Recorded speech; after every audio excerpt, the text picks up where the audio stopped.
PSG repeat the same patterns every game to break the opposition press. But still, even the top teams struggle to stop these attacks. It's the same movement against two completely different opponents, but it's still unstoppable. Even when an opponent manages to close one progression option, PSG immediately creates another, making their attacks unpredictable. It only takes one subtle movement to open a passing lane no one would expect, and in some sequences, their fullbacks will be attacking the back lane like true wingers. So let's break down why PSG are still impossible to defend. At the first glance, Enrique uses the standard back 4 with a midfield 3, making it look like a normal 4-3-3 formation. To counter this, the defending teams can either go for a high press or a mid block. Most teams opt for a mid block focused on closing the center by man marking three midfielders. In this case, PSG won't have any easy access to central regions and they will be forced wide. When they are pressed high, it's again the same situation without any easy progression route to central regions and they will be again forced wide.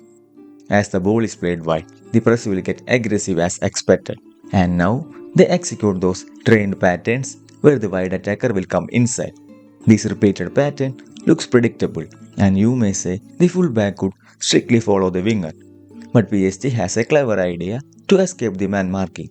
They will overload the fullback with two players, one in the half space and the other on the flanks. Now the centre back and fullback will have a moment of confusion on their marking duties. This makes the fullback a bit reluctant to leave his position at first, as it will make his centre back exposed. So he may hesitate to strictly follow the wide player, and thus, when the ball is played, he will be late to close down the player. Also, the diagonal nature of pass makes it difficult to defend. If you wonder why there is no defensive midfielder to protect the space, Enrique have an answer.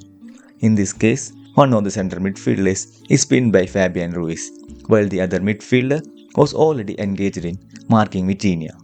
In simpler terms, both Vitinha and Due attacked the back lane with contrasting movements.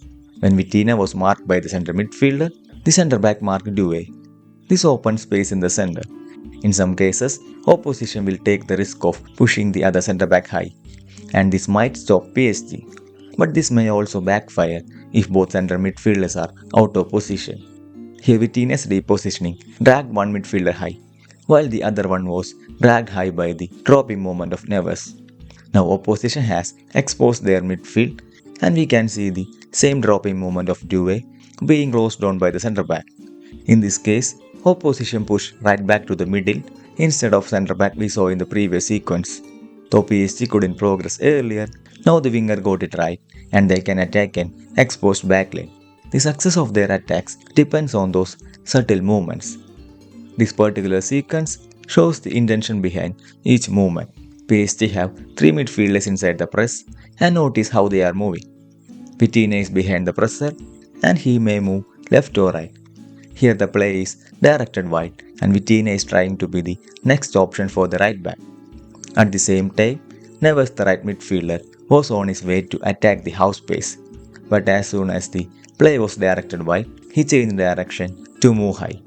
The intention is to create that same rehearsed pattern we saw earlier. But here, the angle of press blocks the diagonal lane, and also Neves is strictly marked. Now Vitinha finds a solution. As the diagonal is blocked, flank is open, so he moved there as a free option.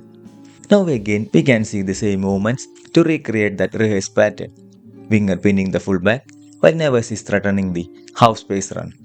See the distance between the winger and his marker. The fullback is still unable to stay close to him due to the pressing dilemma created by Neves. It's the same thing they did in the previous sequence. Vitinha couldn't play that diagonal pass, so he finds a new alternative. This is real-time problem solving by Enrique's boys. They aren't just robots sticking to race patterns, but constant problem solvers. Now the whole defense is out of shape. See how much space is left for covered Scalia as the right back is totally out of position. The same movements are repeated against a different opponent who used a different pressing approach. Here it's a mid block to force PSG wide, but they deliberately played it back to force opposition to press high. As opposition started their high press, PSG initiated their midfield movement. As it's a three-man press, the space left behind the first line is attacked by one midfielder. This will disrupt the opposition midfield line as defensive midfielder will be dragged high. See how Neves is changing his direction here. This exact movement was done previously against a different opposition. He is well aware of the upcoming pass and is moving to become that free diagonal option. As expected, the pattern is executed, but it's not their typical diagonal one to the dropping winger, and thus opposition managed to defend this. So PSG suddenly adapted and changed back to their typical diagonal approach in the next sequence. It starts with a standard back four with a midfielder operating as a temporary right back. As opposition has a narrow shape, both side options are all closed. Now PSG has to disorganize them. Vitina used ball carrying to further attract the press, making them narrower. The idea is to then switch play as opposition's narrow front three made the fullback free, but opposition maintained the press by pushing their right back. So again PSG has no clear progression route available. Thus they keep moving. Now Vitina becomes the free man behind the first line. This forced the defensive midfielder to jump out of his position. And again, it's the same movement we saw in the previous sequence. Now the conditions are perfect for PSG's trained pattern. See how narrow the opposition is. And this means fullback will get more time to execute his diagonal pass, as his marker will take time to close him down. Here we could even see Bellingham asking his forwards to force them wide. And this means opposition thinks they are trapping PSG, but in reality they are falling into PSG's trap. The ball is played wide, and as expected, the press will be late. The late press means fullback gets enough time to pick his pass. See how Neves is staying in his position rather than moving high as he did earlier. Here the positioning is intended to drag his marker high so that the diagonal lane is kept open. Now it's the inverted right winger dropping in the heart of opposition midfield. Again the space is open because the defensive midfielder was already dragged out of his position. Every movement had its own intentions and ultimately it achieved the desired outcome. Now obviously center back is drawn out and it's just a matter of completing their typical movements to attack the backline. They even managed to keep two players on the far side to attack the goal. Here again it's the same pattern with one midfielder dragging opposition midfielder high. And the same passing lane is open with large distance for the marker to cover. Fullback gets the ball with enough time to play the diagonal. This actually showed why the diagonal pass is so important here, as it makes it difficult for the fullback to close down. It's the exact copy of previous sequence with fullback making run. But this time, striker moved to fullback's lane and thus the fullback moved inside. It's just simple movements making big difference.